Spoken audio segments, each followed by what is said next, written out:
shit. I did that wrong. Good morning, everybody. Hell, I was going to say some stuff, but I'm not. I hope you all had a good weekend. Happy Monday. Let's play the intro. Ha! Ladies and gentlemen, coming to you live from the Lucky Dog studio in a hidden location somewhere in the upper Midwest of the United States of America, it's a brother making his own way, but with all the wrong opinions. Welcome to the Morning Night Live with your host, the one and only P-Dog Knight.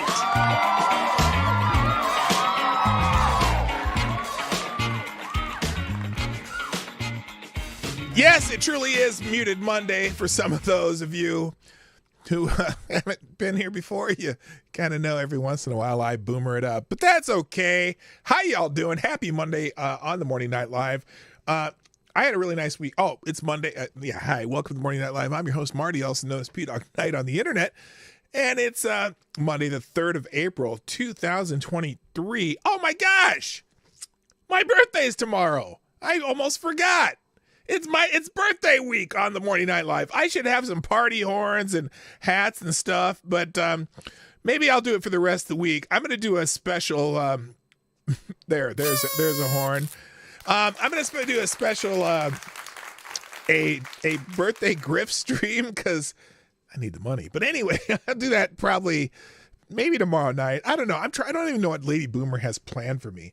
So I'm sorry. I'm kind of fiddling around with this cup where I kept my hot coffee because I've learned that instead of making another cup just before the show, because I usually have a cup when I start out, then I got to run upstairs and make another cup. Well, I just figured out if I just make a thing in this thing keeps coffee really hot for at least the time that I need another cup when the show starts. So now I didn't have to run upstairs. Anyway, I may do a special birthday stream one of the nights this week, but it's birthday week. This guy. Anyway, also, wait, someone else's birthday. Now I'm trying to remember who that was. We share a birthday, and I'll remember eventually. Anyway, hi. Let's say hi to everybody and let's get started. I'm going to go through kind of a weekend news lightning round because I have so many things, but there's certain things that I would love to have you go back and read, okay? Because there's a couple interesting stories out there, and as always, I put every story in, video and tweet and whatever. I put it on a single link in the description, one tab link. You click the link, and everything will be listed on one single page. You get just all the URLs or links to every single story and whatnot there. So I update that during the outro, end of the show. And like I said, there's a few stories that I'm not going to go through, but I think they're worth a read if you get a chance. I've read a bunch of these already. And so I'll let you know what those are, but you can certainly figure out what you want to read when you hit the list later. Now, out of curiosity, if you ever go back and check the links, okay, if you ever go back and check the links after the show, and it doesn't have to be often, once in a while even, put a 1 in the chat, because I'm wondering if this is an effort that I'm doing for naught, or if people actually sometimes go back and look. So if you've ever gone back, click the link sometime after the show to see what some of the articles, just put a 1 in the chat. I'd appreciate that. And there's another thing I want you to start doing. If you can, I don't know if anyone wants to do this or not, or if you're able, but I want to start doing clips of the show, but sometimes I'm not sure what's a compelling clip, because sometimes I just go off on a rant on certain things. Sometimes it's just it's random, and a lot of times going back through my show for watching 90 minutes of my own show. While it can be interesting, sometimes I just do it to see how the production went. But it's kind of a pain in the butt. So if there's ever times that you think that a cut of this show would make a good separate video, or even just a clip, like a short for a minute or less, if you could, and I know this may, it may be easier for you than it is for me, because I don't know when I'm interesting and when I'm not. I just throw it, I get all that stuff on you because that's what I do. But you might notice something that go, oh, that would make a good little clip, right? So if you could just give me a timestamp in the description or whatever like that, and I'll start taking clips out and putting those out. I think that's something I need to do more of, and I am actually going to make a concerted effort to make shorter videos, not just shorts, even though I like those too, but even standalone videos. I haven't been doing it for a while, but now I need to do it. Also, if you ever want to see anything that we do on the weekends, like our little day vacations, I do post little clips of that on my other channel. Yes, That Marty, Yes, That Marty on Instagram, and also Marty's Big Journey on YouTube, which I will also link in the description from now on. I put my locals channel in that one tab link. I'll start putting my other channels and links in there. Although you can also, in the description, if you don't go down to the bottom, my link tree is down there too, which has links to my other channel, my other YouTube channel, my Instagram, just other places where you can see me and whatever, or whatever. If you ever want to go back and read the GQ story that they did about me in 2005. I know it's a long time. God, that's almost been 20 years. It's been 20 years since I met my natural mother. That's really weird. That's just weird to me. That's been 20 years already. But anyway, all that stuff and so on. So, all right, let's say hi to everybody and get it going. First in the chat over on Rumble is Jimmy Das Hotep. Way to go. You're here first. That's right. Welcome to the show. Also on over on Rumble, Avocados Diaboli's here. Mike Savage, Blarg. Simon Wolfwood, and that looks like everybody. Did I miss anybody? That's it. Just you guys. Okay, that's cool. And then over on YouTube, first in the chat is Avocados Diaboli gets the bell. Also, good morning, James PFP, Jimmy Das Hotep, Rotten Corpse, Unacceptable Views, Chicago Mike's in the house, James PFP, Dr. Funkenstein's Ghost, Mike Savage, Blarg, James J Pylon from Hotep Nation. Also, good morning, Lord Stanhope, HP Lovecraft, I said James PFP, Simon Wolfwood, Damian Gershwin, hello. Good morning also to Attack Alpaca, Jaeger Pony, my favorite Canadians in the house. Let's see. There's a lot of you over there. Who else is I said Lord Stanhope, didn't I? Yeah, I think so. Hi, Lord Stanhope. I saw Trippy Liberty somewhere. There you are. And Shrapnel's in the house. Man, y'all are just rolling in. I love it. Love it, love it, love it. All right, I think that's everybody. If I missed you, just say, hey, you missed me, and I'll say hi to you too. But for now, that's everybody. All right, let's get into it. Now, I had to laugh as I was... What's wrong with the contrast there? That's weird. Okay, I didn't even notice. I'm just looking at myself on the monitor here. I look kind of red and dark, and I'm going to adjust the color scheme another time. All right, I had to laugh, and I changed I was gonna say something about the stupid thing happening in Manhattan, DA and whatnot. But as I was going through, Gunfox 61, what's up? Nice to see you, the ever-present and faithful administrator of the P-Dog Night Discord servers in the house. Nice to see you, sir. All right, so I was laughing my ass off when I was gonna set up the show, and I was I'm looking at going through my favorite aggregator, just looking at some of the articles and see what has happened, and I noticed one that literally made me laugh, and I have it open here somewhere. Where the hell is that one? Where is it? Let me see if I can find. Here it is. Here it is. Here's the one that made me laugh as I was setting up my show today. And, well, you probably already know because I have it sitting right up there. Former Arkansas Governor Asa Hutchinson. No, wait, I'm sorry. This is a major announcement. A major announcement. Good morning, Reaccion of Puerto Rico, you lovely island.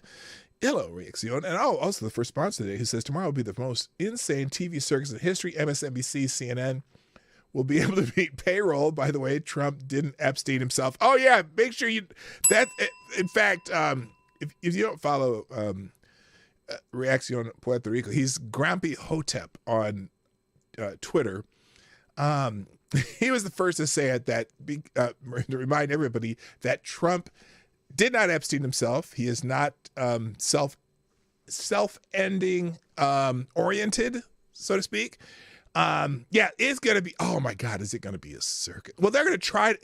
So supposedly they were going to try to not make it a circus, but it's impossible. You know, it's going to be a damn circus. And it's embarrassing. It's embarrassing. It should be embarrassing to the world. Well, not to the world, to our, well, let's just say, come Mr. Tallyman, tally me banana. Republic tomorrow, because this whole nonsense is crazy. Anyway, let me just go back to what I was saying, though. I was saying, and again, thank you, Reaccion Puerto Rico. I laugh because Asa Hutchinson has announced his 2024 presidential run. Yes, Asa Hutchinson. Everybody was waiting for this announcement. It's the greatest, biggest announcement ever. Former Arkansas governor Asa Hutchinson, the fourth candidate for the 2024 GOP presidential nomination, has thrown his hat into the ring. Former Arkansas Governor Asa Hutchinson joins former President Donald Trump, former South Carolina Governor and Force UN Ambassador Nikki Haley, and entrepreneur Vivek Ramaswamy in a bid for the GOP nomination. I forgot that Vivek also has put his name, has his name in the hat. He's an interesting character, by the way, but I don't think he's going to be a president. But anyway, it's funny because even this article from Legal Insurrection says, "Stop laughing, it's true. Here it is. Here it is." I spoke to you earlier this year. Here it you is. said you were thinking about running for president. Have you made a decision? Are you running? I have made a decision, and my decision is I'm going to run for president Oh, of the United States. yes! Formal Fuck announcement yeah! will be Oh, sorry, later I in swear. April, Bentonville. I wanted to make clear that to you, Jonathan, I am going to be running. Why? As I've traveled the country Why? for 6 months, I hear people talk about the leadership of our country. They haven't talked and about I'm you, convinced that Asa. people want leaders that appeal to the best of America and not simply appeal to our worst instincts. And that inspires that was me a when shot I at see Trump. That's a shot across the everyday bow. Americans just saying, give us good leadership, give us common sense, consistent but when they think of good conservatism, leadership, and they don't optimism think of about our you, great Asa. country. And Come that on, inspires man. me. Come I on, believe I can man. be that kind of leader for the people of America. Stop it. Stop it. Stop it. So anyway, and it's this. Oh, and then with Hutch, while Hutch is pretty close to zero chance of winning the nomination, the DNC seemed intent on making him sound great to the GOP base. DNC chair James Haim Harrison, whatever that name is, issued a statement in response to Hutchinson's announcement saying, after calling Donald Trump the kind of transparent, straight-talking leader America needs, Asa Hutchinson now wants to rewrite history. What? Put his support of Trump in the MAGA agenda. Speaks for itself as Governor Asa Hutchinson signed one of the strictest abortion bans in the nation, ripped healthcare away from thousands of Arkansans, and advocated for taking away the ACA's protection, that's the Affordable Care Act, for those with pre-existing conditions. Did he do that now? I wonder how they think he did that. He's just another extremist joining the ever-expanding race for MAGA, the MAGA base. No, nobody's voting for Asa Hutchinson. By the way, good morning, Those Ain't Real Dude, and also Black Hebrew Israelite. Hello, that's and right. Also Crack Shots in the house. Nice to see you all jump in the show. Oh, and Rachel Madhouse Dildo. So anyway, yeah. Oh wait, but then let's see. Former Governor Asa Hutchinson tells John Carl that Donald Trump should drop out of the 2024 presidential race. Oh, that's going to be effective. You suggested recently that if Trump were to get indicted, that he should drop out of the race. Do you believe that now? That Whoa! If he's indicted, he should jump out of the race. That's interesting. That's kind of like that Nancy Pelosi said the other day.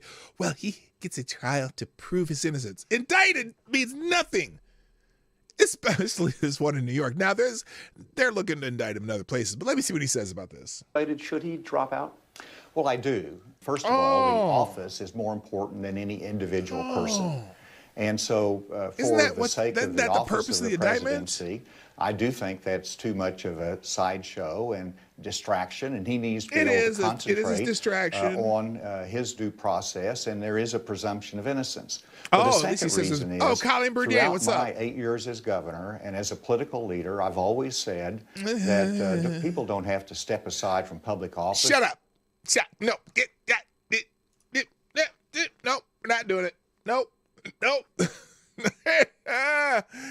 A man has literally zero chance. If you looked at, I bet if you went to if you went to the odds makers at Las Vegas, I wonder what his odds would be. I wonder what his odds are in Las Vegas. It might be worth putting like $10 down on it. Just if something crazy happens and he ends up being the nominee, you'd probably make a couple $1 million. I'm just on a $10 bet. Nah, I'm not even going to waste $10. Good morning, Maddie. I see you there. Anyway, let's move on. First, thank you, GunFox61. GunFox61 drops a big Hamilton in the tip jar, which makes GunFox61 You are the new Streamline Superstar sponsor of the day. Yes, thank you, GunFox. Appreciate it. Dropping a Hamilton and try not to rant. Best of Marty's ranting. Okay. He's got, oh God. So, when you drop an article in with your generous donation, I just have to figure out what the hell it is. And so we're going to figure out what the hell this is, GunFox. Are you trying to kill me again?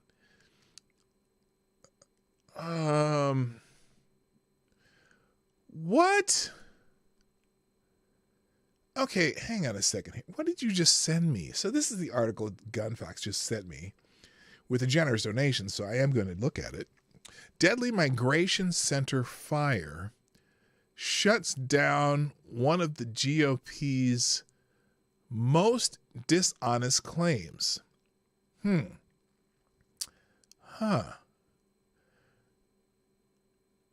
Marty's age to 1 is ASA's odd.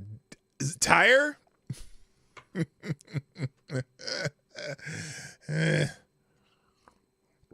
All right, so let's see. Our country's enforcement first immigration policy makes migrant deaths inevitable. You know what would stop migrant deaths?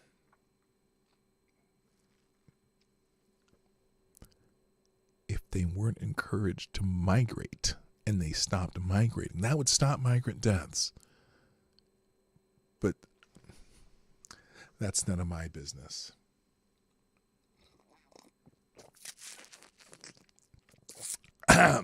Anyway, let's see what this fresh hell from MSNBC says. Written by Julio Ricardo Varela, MSNBC columnist. So communist, I should say. Oh, columnist, not communist. Close. Same thing. Okay. At least 38 people died this week in a fire at a migration center in Ciudad Juarez, Mexico. Wait. What is this going to prove? What does this prove that GOP's most honest claims? This is a fire at a migration center in Mexico. Anyway, across the Rio Grande from El Paso, Texas, despite Mexico President Andrés Manuel López Obrador's claim Tuesday that the deaths were inevitable because migrants protesting their deportation caused the fire. A surveillance video provided to Telemundo suggests Mexican government officials abandoned those who were locked up and couldn't escape. The video also causes us to question if migrants even started the fire. Okay, where are we going to get to the GOP talking points? That's what I'm curious. And it is a tragedy. I don't want anyone dying, period, okay? It's sad for those people that have perished, and, you should always pray for lost souls. But anyway, by Thursday, the Mexican government had issued 6 arrest warrants on charges of intentional homicide, including 3 for officials from Mexico's National Migration Institute, the agency that runs the facility that, for the most part, is a detention center for migrants awaiting to claim asylum in the United States. Oh, you mean falsely claim asylum? I'm guessing you 99.9% of the asylum claims coming across the border right now are fake. I'm sorry, not fake. I shouldn't say fake. They make claims, but I bet they're ineligible. I'm gonna guess that. All right. Hello, Horatio Nelson, by the way, and thank you for the donation. I'll get to that in a minute. Okay. So there's a quote here. They're killing us, but they're also killing us psychologically. One migrant from Venezuela in Juarez told The Guardian this week. So Leslie, your point is trying to apply for asylum to the United States from Venezuela. Okay, hang on a second. Let's just do something here. Okay. Let's find Venice. How the fuck she spell? Again, you know how you spell Venezuela. I should know how to that, but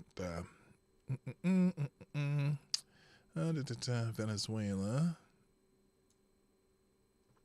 Okay, let's see. Let's just check something here, because I have a theory. I have a theory, and I want to check it.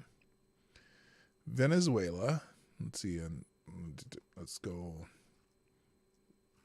Oh, let's try map.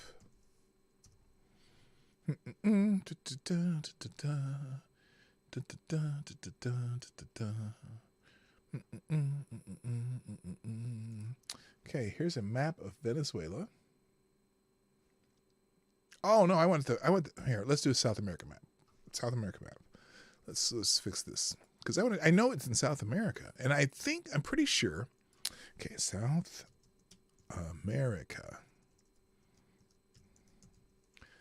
map. South America map. Okay, here we go.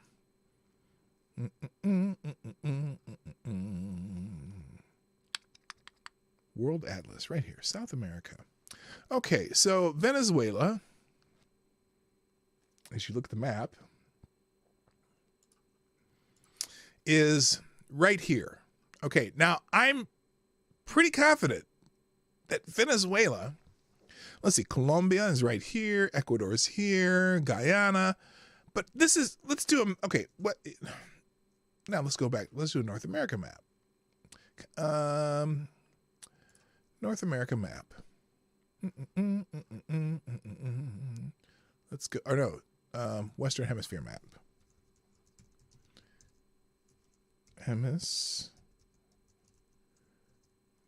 Western Hemisphere map. Let's do that.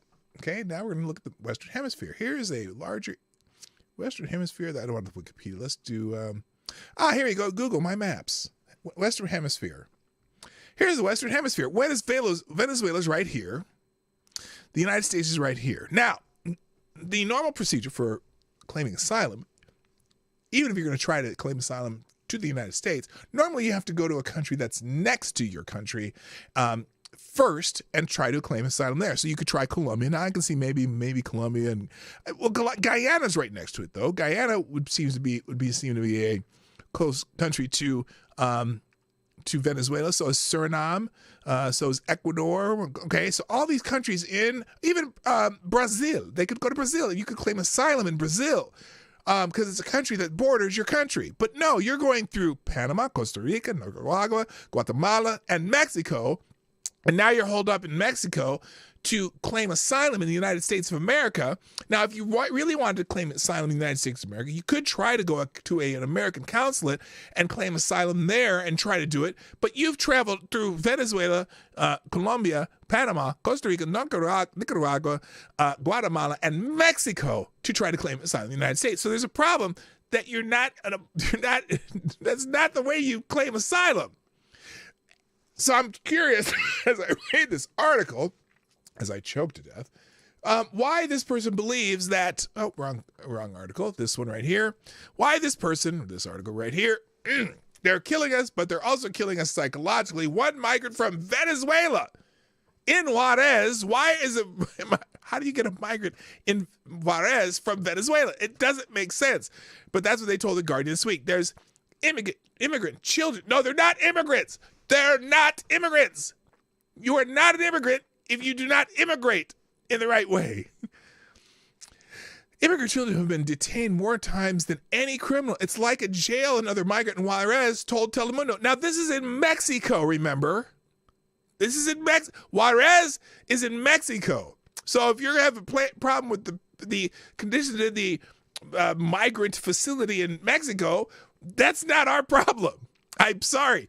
So while the deadly fire was shocking, it's not even the deadliest U.S. border migration tragedy this past year. In June, 53 migrants were found dead inside an abandoned tractor trailer in San Antonio. Again, 50 migrants? Really? What kind of migrants? What were they doing in a tractor trailer? I don't know. And it's a tragedy. It's sad, but apparently you didn't do it through legal means, and that's treacherous. But I still want to know shuts down one of the GOP's most dishonest claims. What would that be? Let's find out what that is. We got to read farther.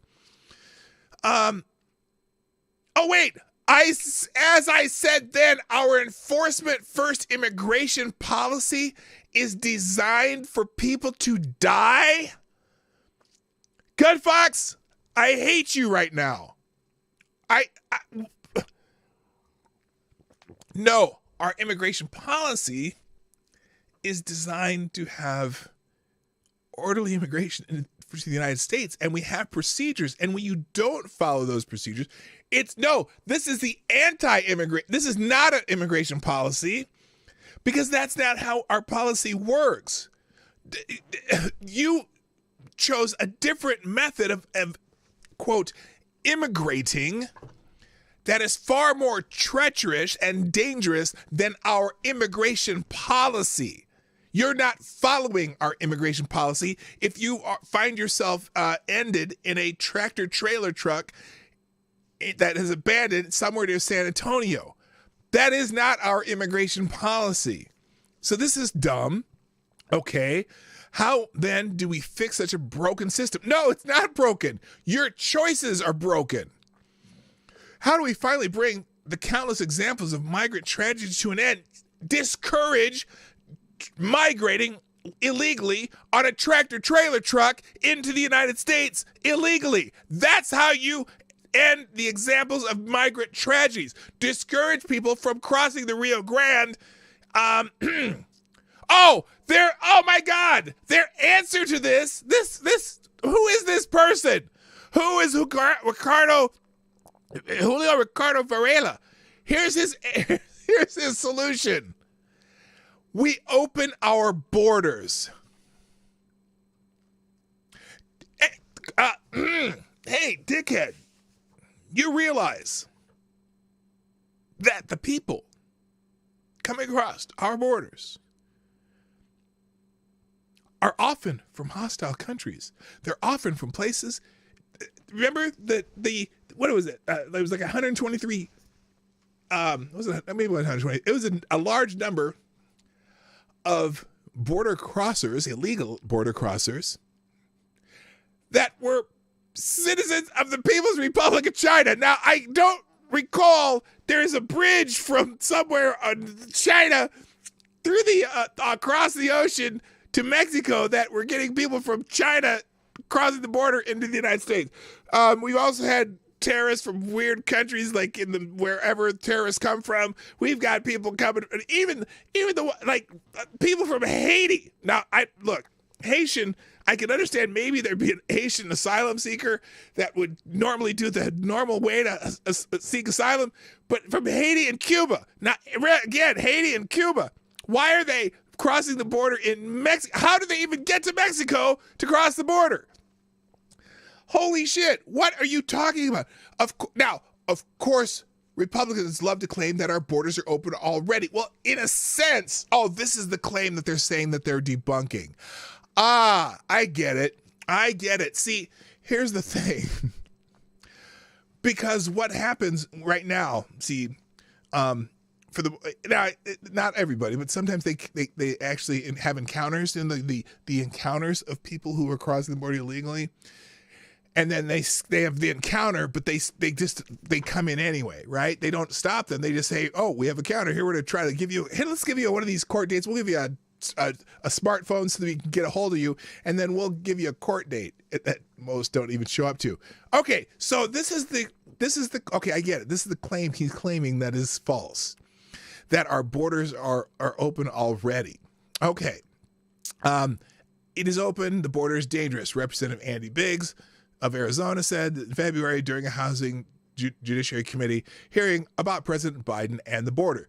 Drugs pour across international borders, international terrorists, criminal gang members, people from all over the world. Yes, they do. Now, I see. So this is a weird way of debunking it. This week, Senator John Kennedy, Republican of Louisiana, blasted U.S. Department of Homeland Security Secretary Alejandro Mayorkas on Fox News when he said either the Secretary of Mayorkas believes in completely open borders or he's not qualified to manage a Chuck E. Cheese. Now, that's actually kind of funny. Here's what he said.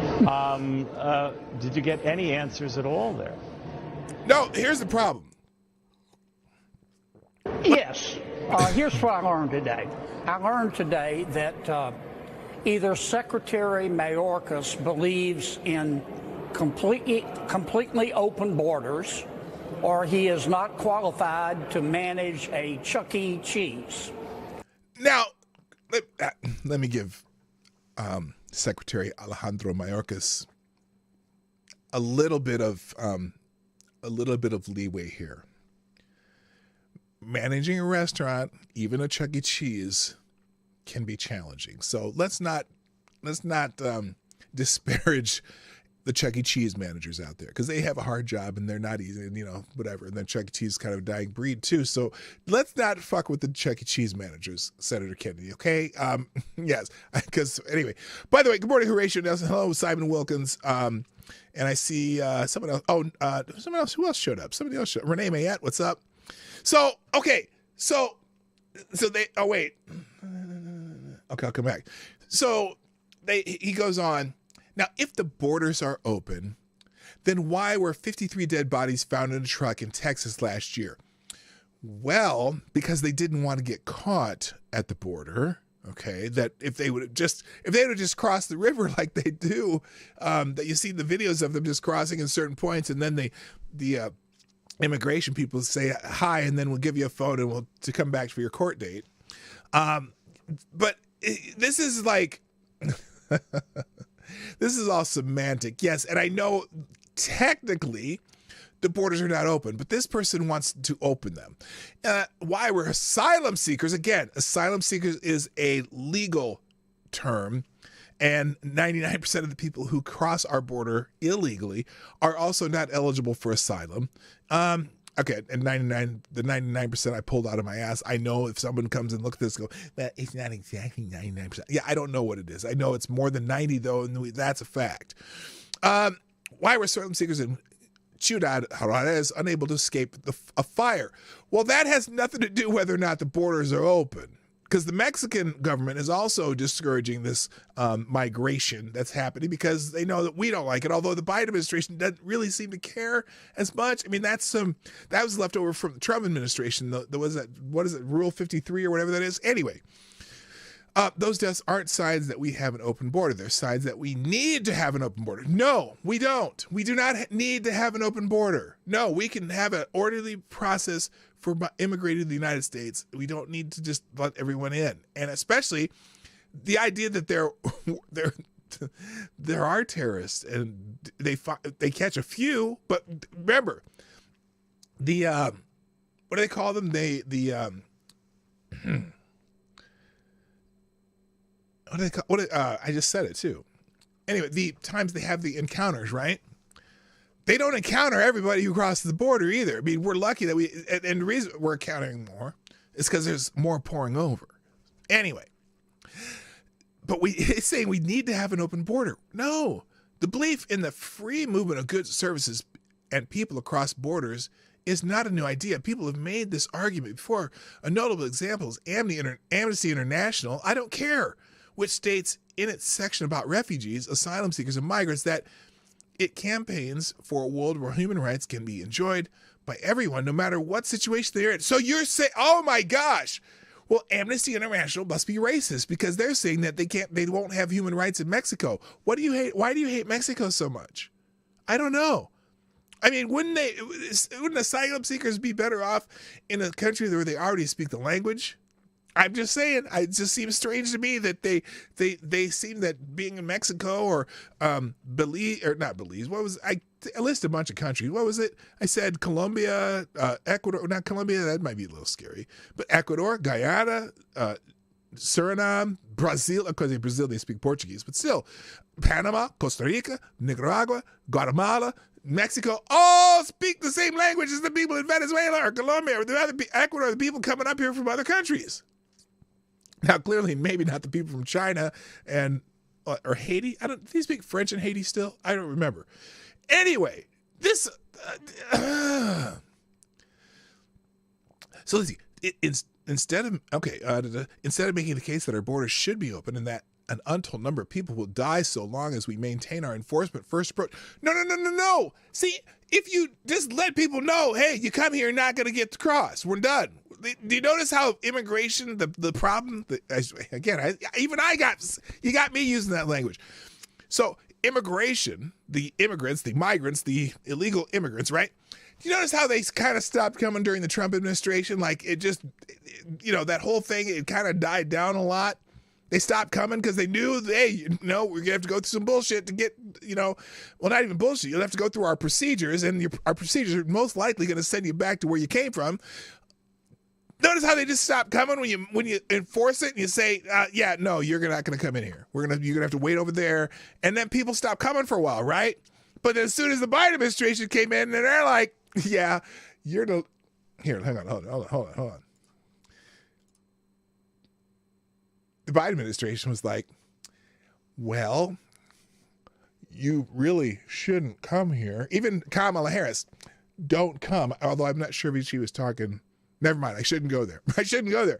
It's because she got horizontal so that her career could go vertical. That's a joke from somebody else. One of my former guests here. Anyway, so back to this trash that I'm not going to get to anything today. This is terrible, Gun Fox. This is terrible. Instead of making the case that our borders should be open and that an untold number of people will die so long as we maintain enforcement first approach, Democrats have largely spent their time in a debate that centers on whether they or Republicans are tougher on immigration policy.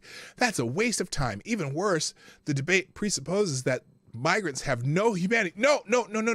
Stop with that straw man argument. It has nothing to do with whether their migrants have humanity. Okay? It has nothing. There's nothing in the argument that says, well, these migrants have no humanity. And their attempt to pursue a better life for themselves and their families must be criminalized. No. We just encourage them to pursue a better life for themselves where they're from or in a country that is nearby. We can't take everybody in the world because if we opened our borders, then everyone would fly to Mexico or travel to Mexico or somewhere in any of the many countries south of us, and they would all just come across the border. And then no, that ain't going to work. Arguments that our borders should be open should find more support from a range of Americans. Why? Including progressive voters, libertarian voters, and those with a faith-based worldview. However, such arguments are rarely given a time in the American media ecosystem because they are deemed as too radical or too extreme. Even those arguments include research from economists. Oh, gee, I'm sure you can find research from economists that say any sort of thing that you want to happen is good. But how about the research from the economists who say that would be a disaster? Make up cherry pick your study. Research from economists that say an open border policy would greatly benefit the nation's economy. They just get pushed aside. Okay. Part of it is politicians focusing on the people who can vote for them. That's it. Look, I'm going to just give you guys, you Democrats, something to ponder. A lot of these migrants that you want to have open borders for. You do realize, at least the ones from south of our border that are actually from somewhere south of our border in this hemisphere, the ones from this hemisphere, you do realize that most of them are devout Catholics, right? So your assumption that, well, maybe the brown people will vote for Democrats because they're brown, which is pretty racist in the first place. As soon as they find out that your little policies that on certain issues that might not be in line with their very traditional family values, probably ain't going to happen. Look at Florida and look what's happening in a lot of Hispanic America with you idiots trying to do all your weird stuff with kids and all that stuff. They don't play that at all. And you're starting to see it in the voting patterns of, let's say, people of Hispanic heritage in the United States. You're starting to see that pattern shift quite a bit. Oh, I know you're saying that they're voting with the white supremacists, but sorry, you guys are, to them, you're a bunch of weirdos. Anyway, he goes on and on here. We can't. Oh, wait a minute. Part of it is most politicians are focused on people who can vote for them. Politicians represent the interests of people who already live in the country and vote in elections, not the interests of foreigners who could potentially immigrate. Sergio Rebello of the Kellogg School of Management at Northwestern University pointed out in 2020. But we can't ignore the more troubling reason. The lie that we have open borders has become central to Republican fear-mongering. Their lies that we have open borders elicit hysteria from drug-packing brown immigrants invading this country to eliminate the American way of life, an argument that could only resonate in a country that largely criminalizes drugs in the same way it does immigration. Oh, so maybe we should decriminalize drugs too. Oh, maybe that's it. Holy shit. Okay.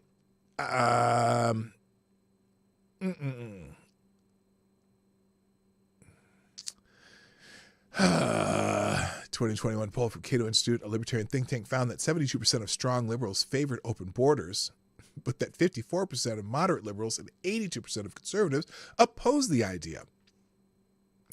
Why do you hate democracy? I'm just curious. Writer.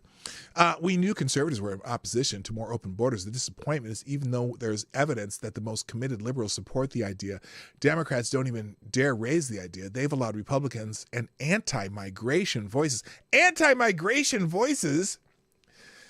to dictate the terms of the discussion. While 38 migrants die in a fire and 53 migrants die in the back of a truck, it's time for Democrats, including President Joe Biden and Mayorkas, to think differently. Oh, so you think even though you say Mayorkas doesn't and Biden don't believe in open borders, you should have open borders. Is that what you're saying? When Republicans say we have an open border, Democrats should stop arguing back that that's not true. They should stop arguing back that that's not true. They should do something different. They should push to actually open it.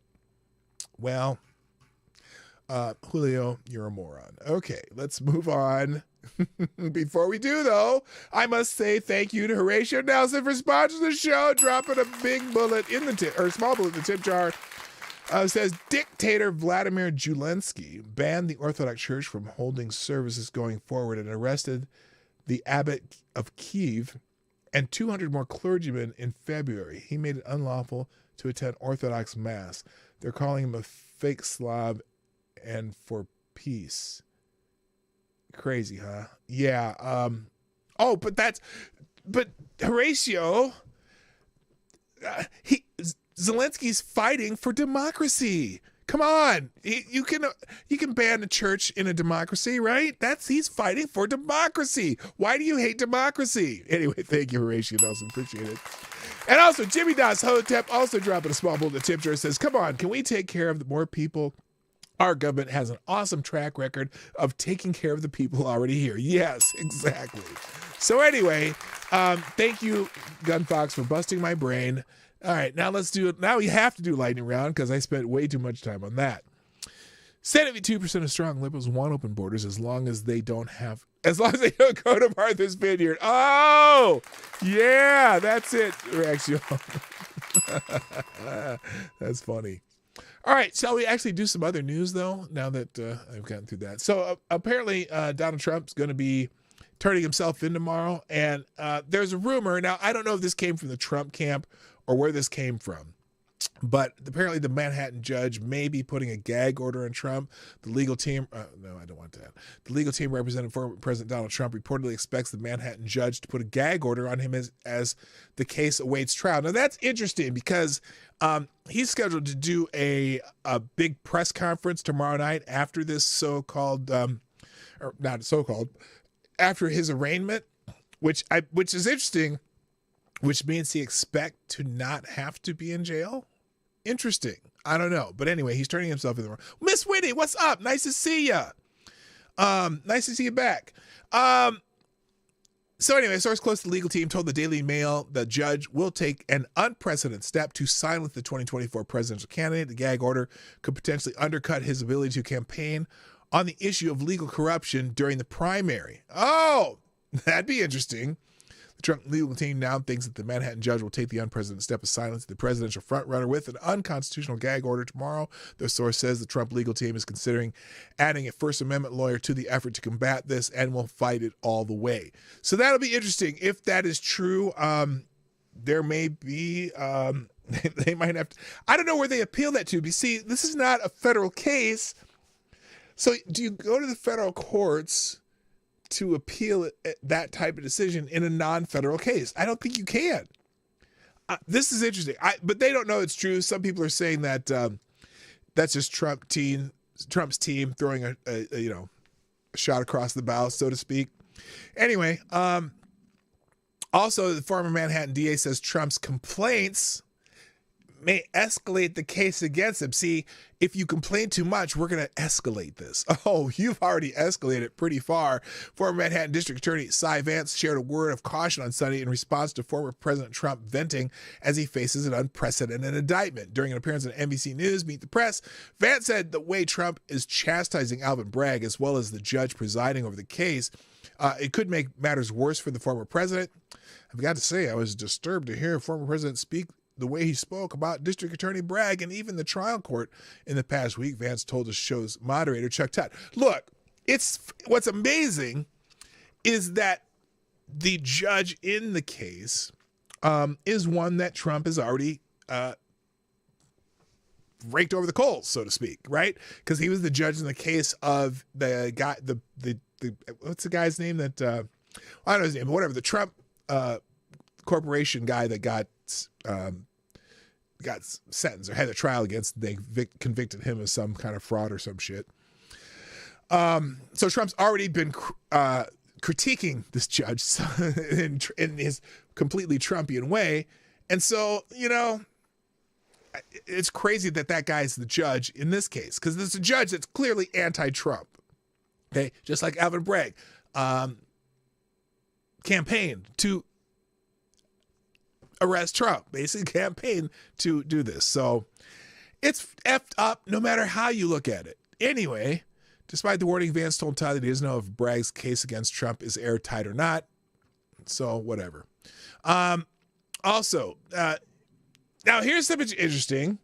A lot of people who've normally been Trump critics have actually said the Trump indictment is a disgrace. Now, you couldn't find two more solid and stolid figures of the Republican establishment than Jeb Bush and William Barr. Both have been harsh critics of Donald Trump, who has given it right back in spades. And so it's striking that both have come out strongly against the indictment of Trump, thereby demonstrating a good deal of more integrity than Democrats who have been cheering on Manhattan DA Alvin Bragg, and hailing the advent of America as a bad banana republic. The bad blood between Jeb and Trump goes back to the 2016 presidential campaign, and particularly to a February 2016 debate during which Trump said, obviously the war in Iraq was a big fat mistake, all right? George Bush made a mistake. We can make mistakes, but that one was a beauty. He's actually making a point not about George, but about his brother. It took Jeb Bush, if you remember at the beginning of his announcement, when he announced for president, it took him 5 days. It was a mistake. It wasn't a mistake. It took him 5 days before his people told him what to say. We should have never been in Iraq. We've destabilized the Middle East. They lied. They said they were weapons of mass. There were weapons of mass destruction. There were none, and there were none, and there were none. So anyway, people like Jeb Bush and William Barr have been very critical of Donald Trump, except both of them have said that this case is bullshit. So if you want to read that article, it's there. And also John Radcliffe brought up an interesting point about this. Yeah, Jeb, please clap for me. Exactly. Leaked details about Donald Trump's indictment are grounds for a criminal charge, a top official from the former president's administration said on Sunday. John Radcliffe, the former U.S. congressman and federal prosecutor who has served as Trump's final director of national intelligence, reacted to reports that Trump faces around 30 counts related to business fraud as a part of the investigation led by Manhattan District Attorney Alvin Bragg.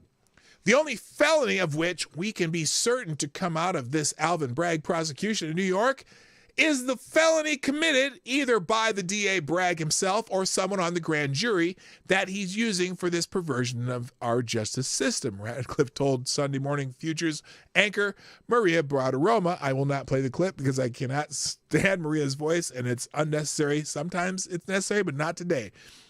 The accused, Donald Trump, and his lawyers don't know what's in this sealed indictment, but for the past, 72 hours, the American public has been discussing supposedly 30 or 34 felony counts, he added. Leaking grand jury information is a felony. And so the only people capable of that would be Alvin Bragg's team or members of the grand jury itself. So there is a crime. And even, I think, is this Alan Dershowitz? I think he agreed, yes, there is a crime. Illegal grand jury leaks from Bragg's office. So there's clips there if you want to check them out. Also, there's a couple good articles that I'm not going to go through, but I think they're good reads. Trump's indictment launches an era of police-state politics in America. Yeah, I'll just give you the lead here. Manhattan grand jury has indicted former President Donald Trump. A spokesman for the district attorney's office confirmed following late Thursday media leaks. While the indictment remains under seal, one thing remains certain. America has now entered an era of show me the man and I'll show you the crime politics.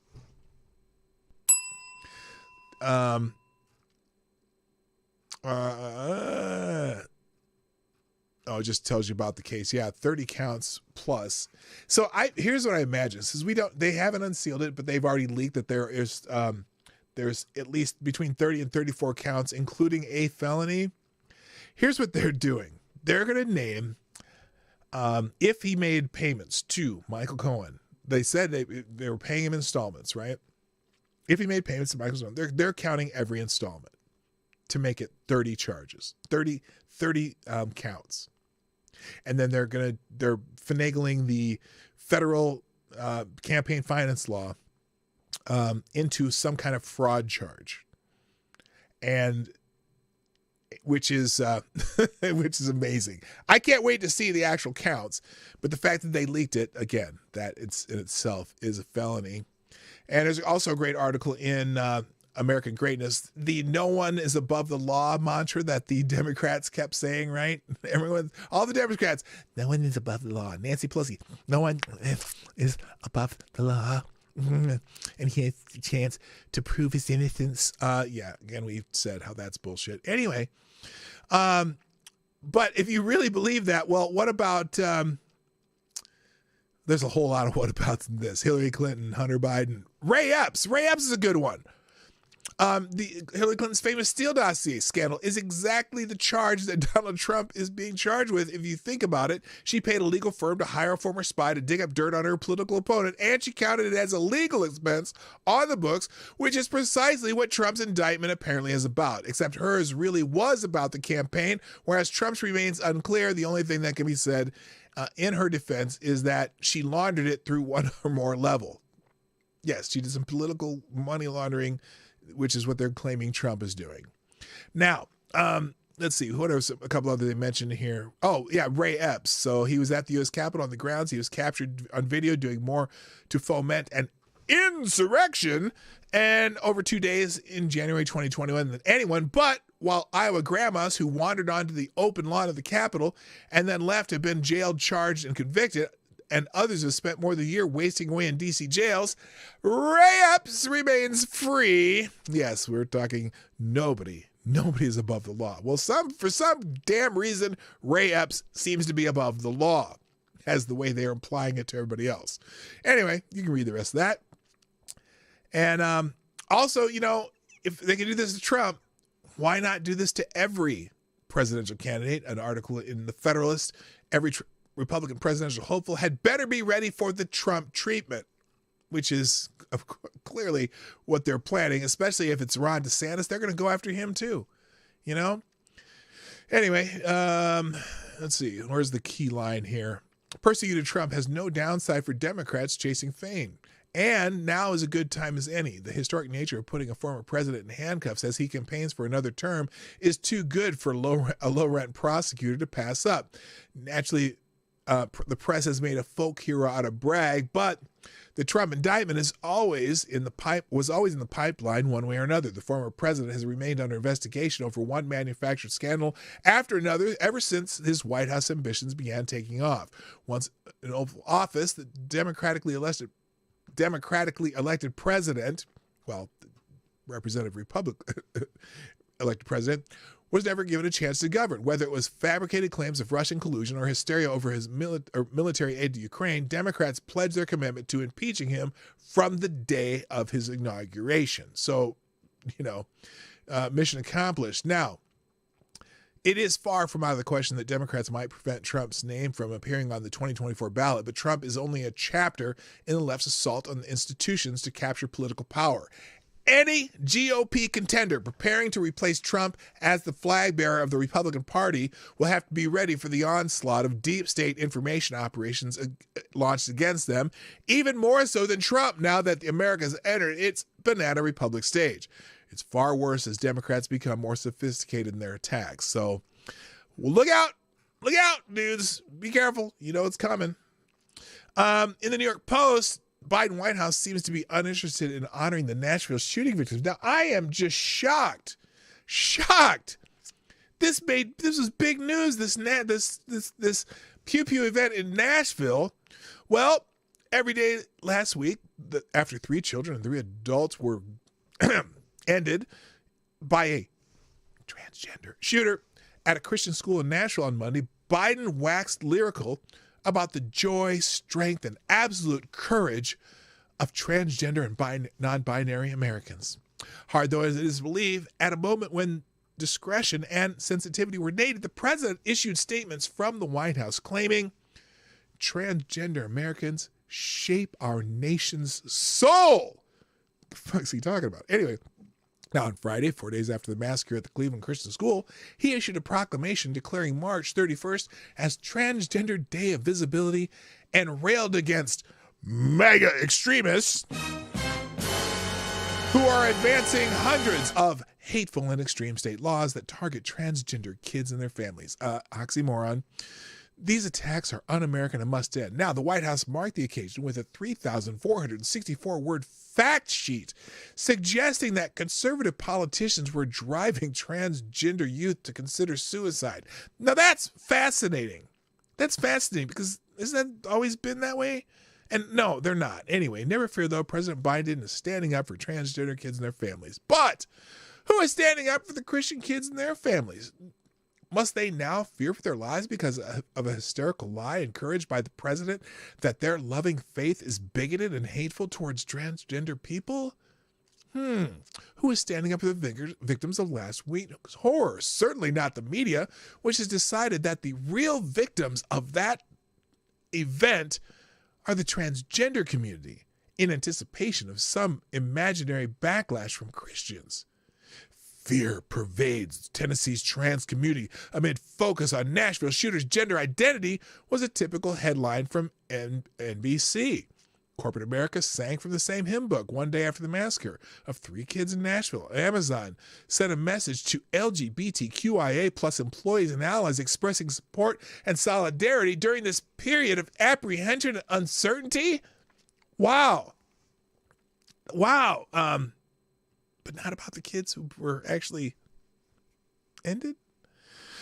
Biden, the White House just kept pumping out their trans propaganda right into the weekend. They said not one word about Christians all week, despite the fact that the Nashville shooting appears to have been a hate crime targeted at Christians at a school. Yet we can't yet definitively assert the motive because the killer's so-called manifesto is being kept from us, unlike similar documents in other massacres. Yeah, why haven't we seen the manifesto yet? Usually it's just plastered across all media. I wonder why we haven't seen it yet. Amazing. So anyway, let's just put it this way. The Biden administration apparently isn't going, they made a big deal about this event until we found out who the perpetrator was. And I doubt if we'll see Joe Biden or Jill Biden or Kamala Harris or anyone even related to the White House at any of these funerals. Because, well, then there'd be focus on something that they don't want you to focus on. So anyway, all right, let me keep going here because my lightning round's not happening that well. Apparently a Wyoming Democrat minority whip posts a meme of grandma shooting an AK-47 to protect transgender people. So this is... let's see, what's her name? Minority Whip Carly Provenza posted a meme of a grandma using an AK-47 to protect transgender people on Saturday, less than a week after a 28-year-old transgender person went into a Christian school and shot 6 people dead. So this is what you call too soon, maybe? Antifa. Oh my gosh, this is the meme she posted. Antifa protect trans folks against fascists and bigots. Fascinating. And then also now remember the press secretary Jocelyn Berry, Katie Hobbs' former press secretary, also posted something similar. Us when we see transphobes, got the guns out. Gee, were those 3 children in Cleveland? Was it Cleveland? Yeah. Or Nashville, was it? The Cleveland school in Nashville. Were those 3 kids fascists or transphobes? Or did they just trying to go to school, learn something? Yeah, they have no problem with violence when it comes from them. But they'll claim that you're the violent ones. Speaking of which, if you're familiar with Billboard Chris, he got attacked by some protesters while in Vancouver protesting. And there was this cop that was there that kind of just laughed about it. So this woman's a cop, right? And during this little altercation in which this person here of ambiguous whatever attacked Billboard Chris and shoved him. Now, of course, one of the Krasteen brothers claimed that Chris shoved this person first. In fact, here, let's see. Okay, so here's, where is it? Oh, maybe. Okay, so he was being interviewed. Hang on a second. He was being interviewed. Apparently they don't. Oh, okay, maybe this is where the incident was. Man, I'm already getting assaulted. Oh, I love it. Peaceful Antifa. Oh, this is the first. Oh, this is the first assault. He was assaulted by these people because they were having a rally and he was standing outside it with his billboards. Something like whatever it is. Fathers protect their children and something like that. So apparently, this lady right here, was one of the officers there, and as they were supposedly, let's see, what did he write? After my first assault, which occurred within seconds of my arrival, I called 911 for police. This officer arrived quickly but stayed in her car, so I walked over. She told me maybe I should cut my own nose. More farcical policing ensued. The investigating officer loves every minute of this. So she's smiling while he was getting assaulted. They have pictures of it here. You can click on these. But here's the incident. So these people are all mentally ill. But the police, man, I don't know what to say. It's just incredible. The state of... Yep, little glitch there. You'd think that... Now, watch what happens here. Hired their own police force and brought Notice he's not talking to anybody but this person interviewing him. They're just here and to they support start these surrounding people. him. You've got another guy. There was another man who was just punched by somebody. Police are doing nothing about it. Did he push They the just other support all person these guys. first? Was it retaliation that he got why do you fucking punched? think that they're Was getting it? that kind of Because it representation? fucking was. I mean, it's clearly. So they're going to was, claim that aggressive violent assault. Chris pushed this person You first. suck. Fuck you.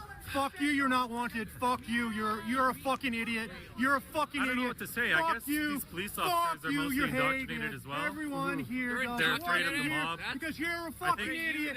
I think they're afraid that if they do anything to actually keep law and order, Fuck you. that Fuck you. they'll end up being on the end of this verbal abuse. Fuck you. So it's just cowardice from everybody all around. Fuck you. Fuck you. Fuck you. Wow, they seem stable. Fuck you. What's up? Fuck you. Fuck you. Fuck you. Fuck you. Fuck you. Fuck you. Fuck you. Fuck Now, you. before the incident, watch the left side of the screen here, because Bryan Cranston claims that Chris shoved this person first. Now, this person clearly is the aggressor here in my mind, and there is contact prior to the actual, prior to Chris putting his hand up to protect himself, which I'm foreshadowing, but here we go. Fuck you. Right there, just there's a bump there. There's another bump, please. Okay, and so clearly someone yelling in your ear from a less than a foot away is also an act of aggression, and bumping into Chris, and he puts his hand up to keep them away, and then they attack him. So, Okay. So anyway, it's if you can watch the video on your own, you'll see what happened. So anyway, moving on. And then they have pictures of this officer. You can see pictures of the officer in this background. As this happens, you can see in these pictures, let me show you, open this. Here, give me 1 second. So here's the altercation. There's the officer right there smiling because they're yelling F you at him over and over. You look at the next picture here, still smiling as this starts to happen, where the attack happens. Then the officer's still smiling and laughing as they're taking him to the ground, and still laughing while the fight goes on. Now, the other officers are like, what the hell? We should be going. But this one just standing there laughing and smiling. She just is enjoying this.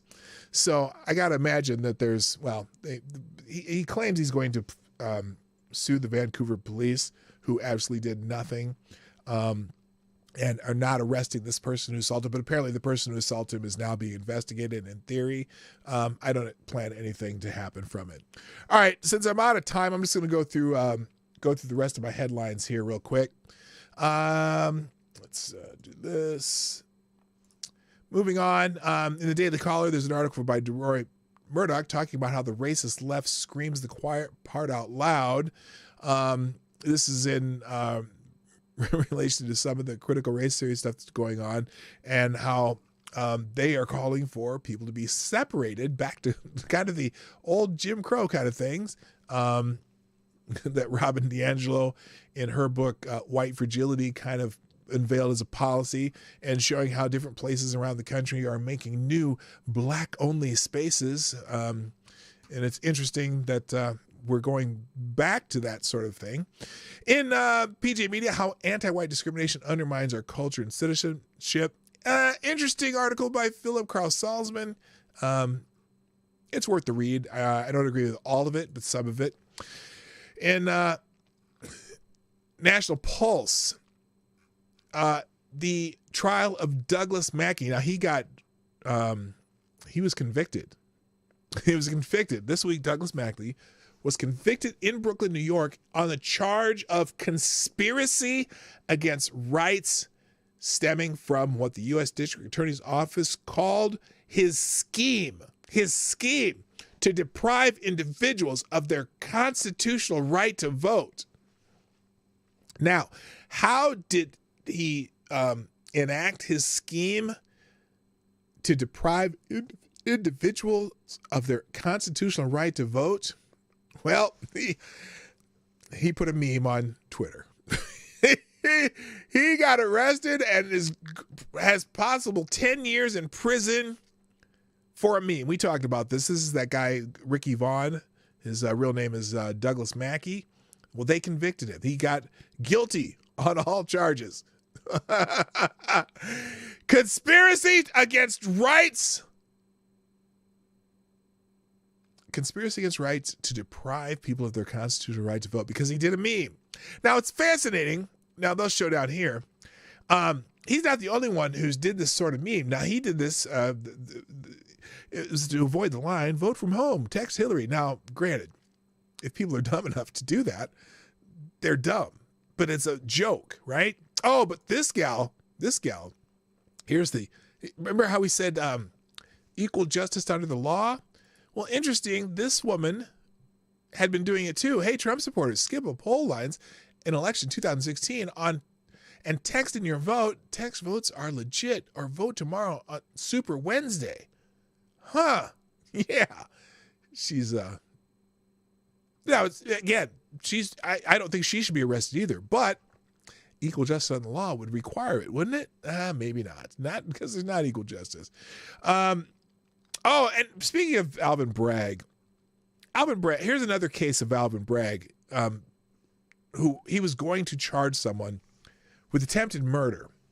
Now, this is rare in Alvin Bragg's, repertoire because he generally tries to reduce charges for people. But here's a case where he was going to charge attempted murder, and he's backing down because apparently some people were upset about it. Now, let's see what this case is. Manhattan District Attorney Alvin Bragg's office dropped an attempted murder charge on a garage security worker who disarmed and shot an alleged thief after the suspect fired 2 bullets at the worker when confronted for peering into parked vehicles. Not at, into. The incident occurred at 5:30 Saturday morning when authorities said overnight security guard Musa Daira, 57, approached a man peering into cars on the second floor of the West 31st Street garage and requested to look inside his bag on suspicion of theft, the New York Post reported. The suspect, the police who identified as Charles Rohde, 59, allegedly pulled out a gun and shot Daira twice. 1 bullet struck him in the stomach and the other grazed his ear. As the 2-man wrestled for control of the firearm, sources told the Post that Daira allegedly gained possession of the firearm and shot Rohde in the chest. Both men were transported to Bellevue Hospital in stable condition and were placed in custody pending an ongoing investigation before Bragg's office dropped Daira's attempted murder charge. Authorities also initially hit the security guard with charges of assault and criminal possession of a weapon. So he struggled with a guy with a weapon who shot him twice. The weapon went off and hit the suspect, sort of. They guess apparently to the district attorney's office, he's not a suspect.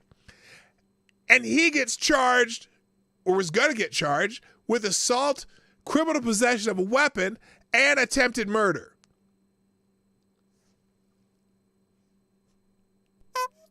Clown world. Holy shit. All right. Anyway, so you can read about that. But that's Alvin Bragg for you. Now there was an uproar on this, and he's backing off because, well, you know. All right, let's see. Oh, there's a good article in American Spectator on the lies about mass shooting statistics. That group that has those statistics that all the news outlets like to quote, the Gun Violence Archive. This is a good article on how their statistics are just a little bit suspect, so you can check that one out. In Breitbart, there's also an article on Pennsylvania schools who are going to exclude parents from child's gender transition plans. So the schools are going to have a gender transition plan for kids, but the parents are not allowed to be a part of it. Pennsylvania School District will keep parents in the dark when it invites children to declare a gender that is different from their sex. Greater Johnson School Town District in Johnstown, Pennsylvania, created a gender transition plan and a gender support plan for students. Neither plan requires consent or even the involvement of parents.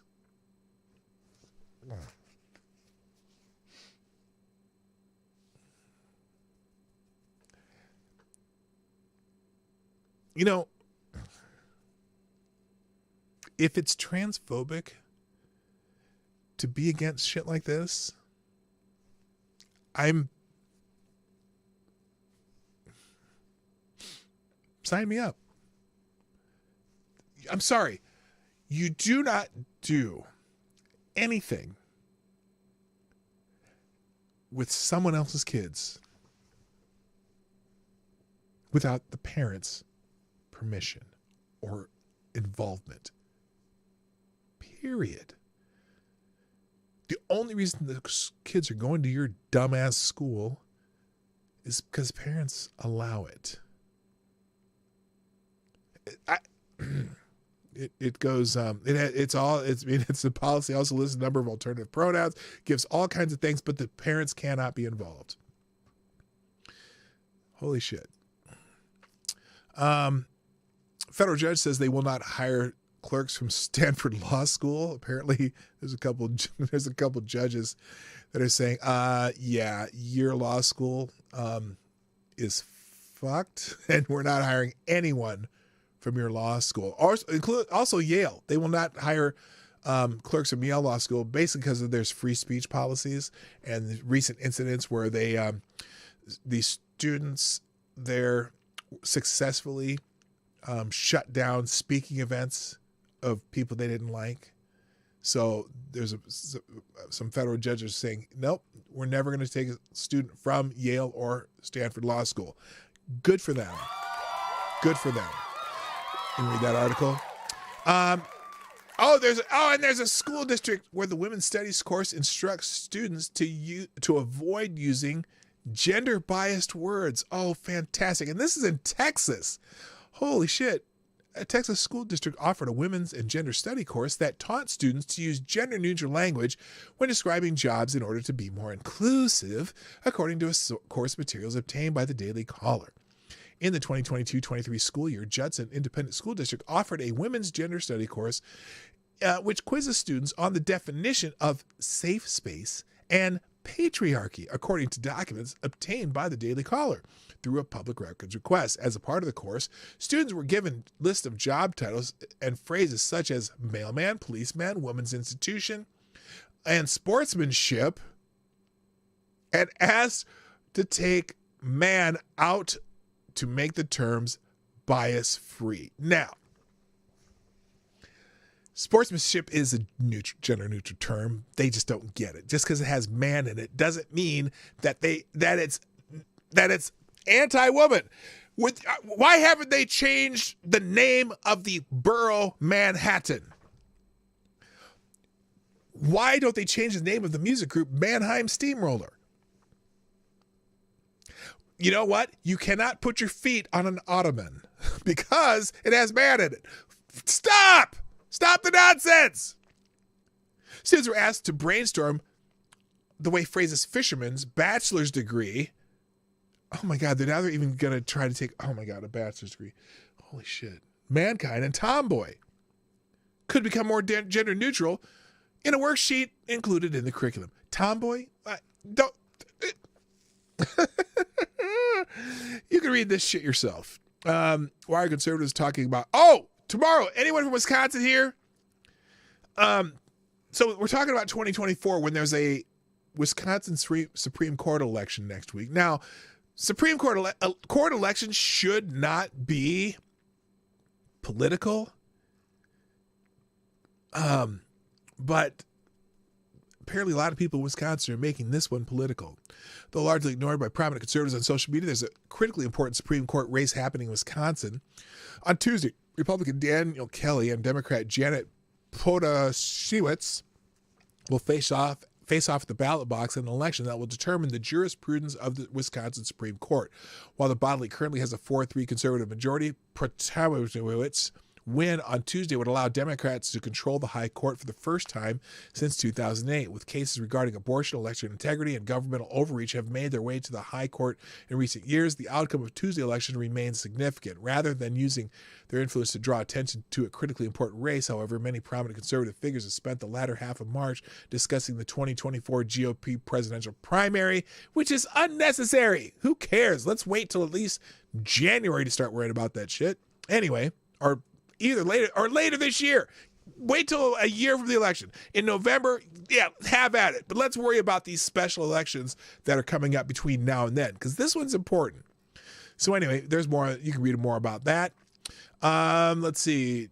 But conservative justice does remain cautiously optimistic ahead of the Wisconsin Supreme Court election. No, because the activists that are fighting against you are out in force getting people out there to vote. And an election tomorrow in April, which normally doesn't happen in most states, it basically has the form of a special election. So people who go out to vote for Supreme Court elections are almost always just the activists. And unfortunately, the Democrat activist base is much better than at getting out ballots. I don't say votes because, well, they're much better at collecting ballots than the Republicans. So you better get your asses out there to vote if you're from Wisconsin, or y'all gonna be fucked.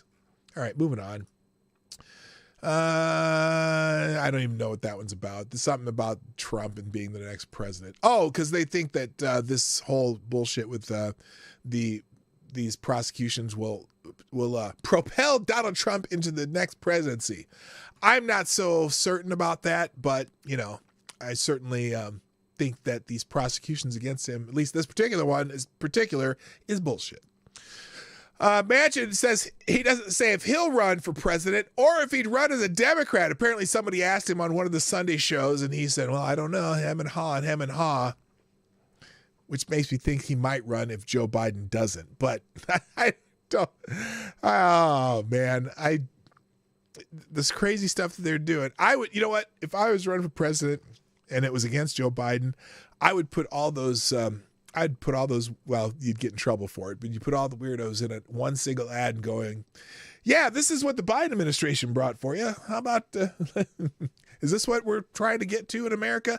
I don't think so. So anyway, apparently John Fetterman gave an interview. I don't have time for it, but apparently so it was a pre-recorded interview. And apparently there's some weird cuts in it that it looked like that they pieced it together to make it look like he could actually speak normally. I would ask you to watch it on yourself and you decide. And then also Kamala gave a pretty bizarre speech during Women's History Month. Here's a part of the word salad. So during Women's History Month, we celebrate and we honor the women who made history throughout history, who saw what could be unburdened by what had been. Okay, what the actual hell did that mean? There's a couple other here that I'm not going to get to. This one, though, I'm going to be... I'll probably do tomorrow. So this black woman who is a diversity, equity, inclusion director at De Anza Community College in Cupertino, California, was fired for not towing the complete line that they wanted you to tow. We'll actually get into this tomorrow, but it'll be in the links today. There's a couple others here, but I don't even have time to show them to you. So, got to end the show, guys. Thanks for being here on the Morning Night Live. I'm here Monday through Friday. You know the deal. If you don't know the deal, check out the description. And also after the show, check out the description. When I update the link to all the stories that we've gone through today, I will be updating that during the outro, but I got to go. Thanks everybody. We'll see you tomorrow. My name's P-Dog Knight and I'm out of here. Bye-bye. Hey, this is P-Dog Knight, and thank you for watching today on the P-Dog Knight channel. If you have an observation or remark you'd like to make about this video or my channel, I absolutely welcome you to write it in the comment section down below. I really look forward to hearing from you. And before you go, if you like what you saw but you're not already subscribed, please make sure you hit the subscribe button and definitely click that bell that pops up afterwards so you'll be notified when I post new videos or when we go live. I broadcast my live show, The Morning Night Live, Monday through Friday at 10 o'clock Eastern, 9 o'clock Central. A special thank you to all the supporters of this channel who share our videos. on social media and who make donations through Streamlabs, YouTube, Venmo, and Cash App, which are all linked in the description down below. Thanks again, and until next time, I'm P Dog Knight, and I'm out of here.